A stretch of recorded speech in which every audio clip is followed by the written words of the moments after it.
Welcome to your weekly astrology forecast. My name is Adina. I'm an intuitive astrologer, and in these weekly videos, I go over the astrological energies for the week ahead. And in this week's video, we will be going over the energy for May 6th to the 12th, 2024. Now, I first just want to start by apologizing for not having a weekly forecast last week and also not posting a full moon forecast for the full moon that we had in Scorpio, and also being late on my monthly horoscope. I have been having issues with my recording program. Even at the time of me recording this, it's working, but it's still very touch and go. But that's why you have not seen me post videos in the last couple of weeks, because I've been trying to fix this issue with the program I use to record all of my videos. So I just want to let you know that I am hopefully back up and running. I will have this week's forecast, which I'm recording now. I will also be recording a new moon in Taurus forecast because we have our new moon this week. And I am also in the process of recording all of the monthly horoscopes for May. So, of course, you know, the first week we've already kind of been through, but hopefully I can get these recorded and up as soon as possible so you guys have them for the majority of May. So I just wanted to put that out there right at the beginning because I haven't been able to post a video in the last couple of weeks, and I kind of wanted to let you guys all know why. And I'm blaming it on the Mercury station. Mercury is my chart ruler. Mercury also rules my 10th house of career. So the Mercury station, yeah, it's just really interesting how it kind of hit my chart, and it just seemed like right at the time of Mercury station, which was April 25th, I started having a lot of issues with my computer. But anyways, I hope that I have fixed it, and moving forward, we are good to go. So I thought I would touch on some of the energies from last week, seeing as I couldn't really post a weekly forecast last week because we now have Venus in Taurus and we have Mars in Aries. So this is really shifting the energy up. And April was such a heavy month. Energetically, we were in eclipse season. We also had the Mercury retrograde, and we had a lot of intense energy in April. And then we had the Jupiter-Uranus conjunction. So I would love to hear in the comments below how that Jupiter-Uranus conjunction showed up for all of you. But Mars being in Aries is really going to amp things up. Mars is the ruler of Aries and Venus is the ruler of Taurus. So we have Venus and Mars in their home signs. So this is really great for our drive and motivation. Having Mars in Pisces, which we've had the last month and a half, it's Mars and Pisces, because Pisces is such a mutable water sign and Mars ruling our motivation, willpower, and drive, it does make it a little bit less challenging. It almost like kind of suppresses the energy a little bit. So I love this energy for getting things going. I think May is going to be the month that we really want to utilize, you know, this really good energy kind of coming in to get things off the ground, especially if you have felt energetically depleted. Now, I also want to note that solar eclipse we had in April 8th, the solar eclipse we had in Aries was conjunct Chiron. And so everyone seems to have had a lot of triggers around healing the entire rest of April. So if this is something you've been moving through, if you would like, let me know in the comments below. But the reason why I'm bringing this up is because I've just noticed with so many of my clients and people around me that a lot of people were triggered by that solar eclipse in Chiron, and there was a lot of things kind of surfacing around insecurities and vulnerabilities and old traumas and old wounds that we were really having to face. And so I feel like the challenging energy of healing has kind of we've passed that now, especially when we come in on Monday. We have Mercury forming a conjunction May 6th. On Monday, we have Mercury forming a conjunction to Chiron. This is going to be the third and final conjunction to Chiron. So on Monday, pay attention to your thoughts, your conversations, your intuitive downloads, even information that you're receiving. There could be little tidbits of information or things that can help you along your healing journey or healing process in some way. And also to check out my Mercury retrograde video that I posted a while back, where I get into the Mercury Chiron energy. because we've been in this Mercury retrograde energy since March 18th. So it's nice to have Mercury direct. It's nice to have Mercury. Yes, Mercury is still in post shadow, meaning that Mercury's still going over those degree points where Mercury's retrograded.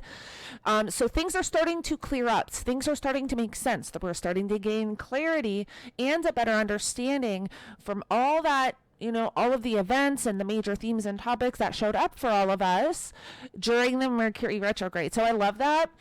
But on Monday with the Mercury conjunction to Chiron, you just want to have that awareness. What is showing up for you mentally? What are your thoughts?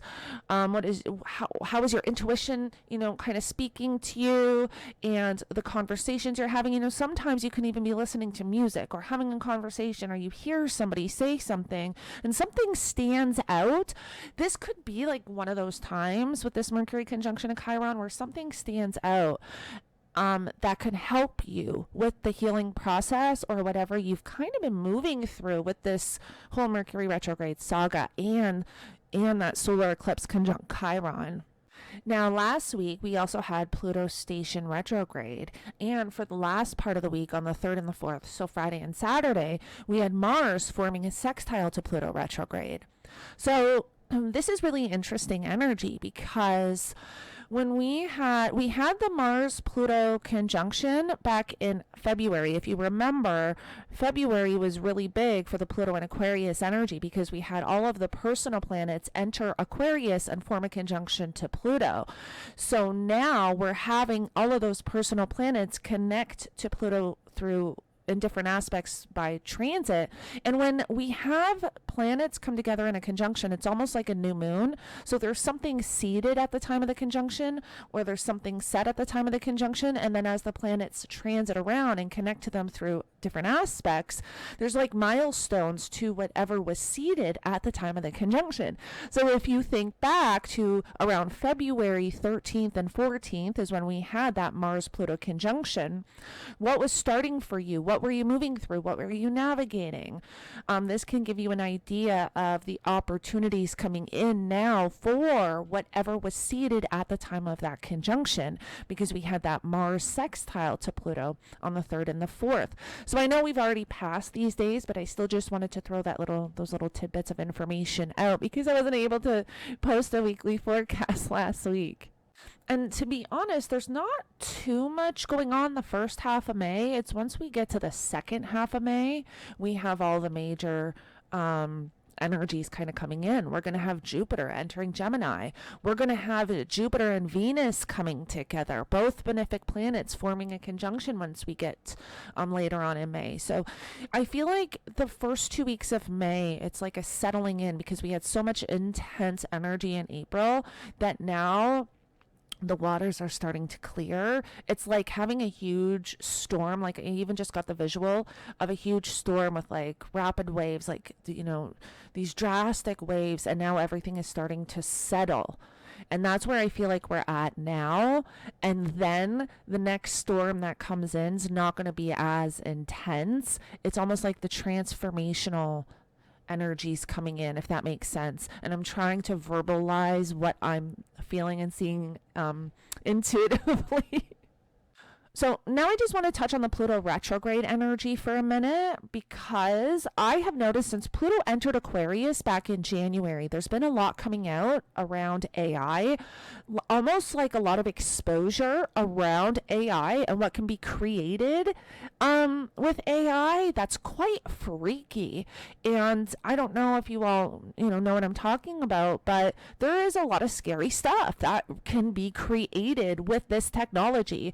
And so I feel like some of it, I think there's still a lot to be exposed, but I think some of it has really come out the last couple of months, having Pluto in Aquarius. And so with this Pluto retrograde, I feel like there's going to be more around that, possibly like maybe even more of how can we, keep the good parts of AI and monitor or kind of prevent the bad, which I don't even know how you would prevent some of this stuff, because some of it is just so far, like it's so crazy. But Pluto's going to re-enter Capricorn on September 1st and then go back into Capricorn for the last time from September 1st to November 19th, and then re-enter Aquarius, and then we'll be in Aquarius for 20 years.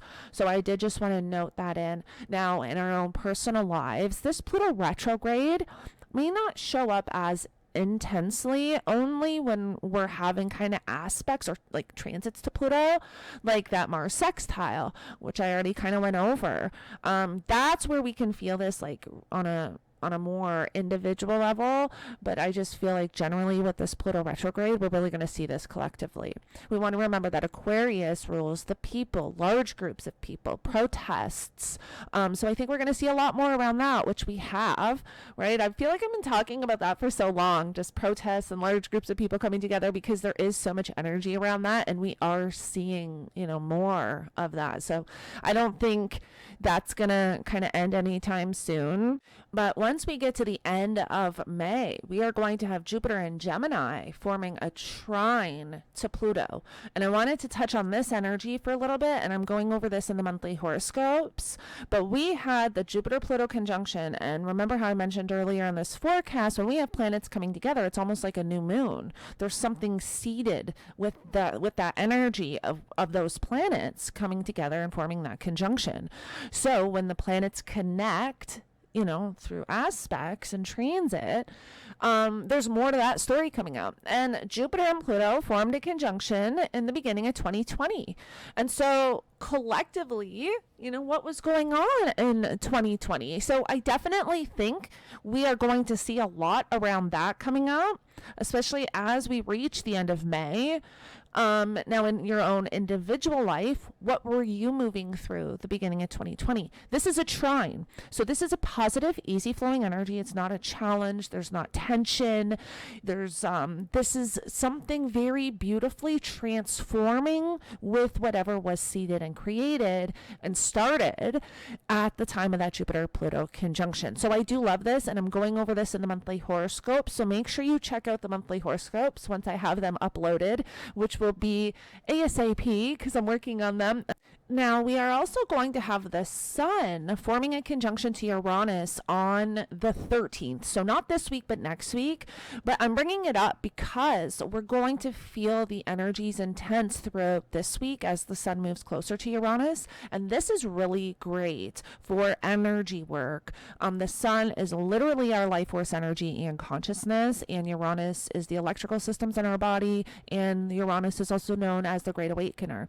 So this can definitely be awakening energy, enlightenment energy, leveling up in some type of way. So we really want to be intentional, this weekend next with we always want to be intentional, but I feel like now, especially when we have the Sun around Uranus, we want to really be intentional because we're really working with the energies around us and can really bring in what we want to manifest. And that's always, but when we have the Sun connecting to Jupiter and Uranus, this is one time out of the year where we have just this really powerful energy to work with manifestation. So I did just want to put that out there, that throughout this week, be very intentional. Also do energy work, energy healing, like work with the energies around you.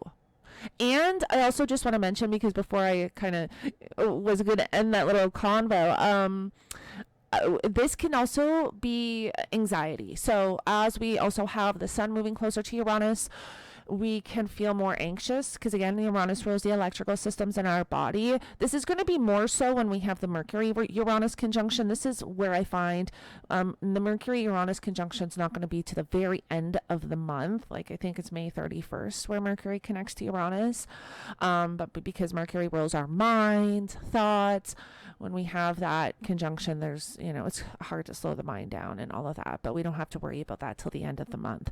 But with the Sun, some people, if you already struggle with anxiety, this can be a thing. So, grounding, drinking a lot of water, eating a lot of rooted vegetables, this can help with anxiety. This can help with, keeping yourself grounded. Anyways, I know that this forecast has been a little bit different than my previous forecasts, and it's because I really wanted to cover some of the energies we've already been in because I couldn't record a weekly forecast last week or a full moon forecast for Scorpio because I was having issues with my computer program, and I will have the monthly horoscopes up as soon as possible. I have a couple completely finished. I have a few I need to record and then edit because it's actually the recording program I use and the program that I use to edit. It's all in one that I was having issues with. So I'm recording now. Everything seems to be good. Fingers crossed. But thank you for being patient. And I will connect with you all in the next one. Thank you so much for joining me. I would love to hear your astrology stories in the comments below. And I look forward to connecting with you all in the next one.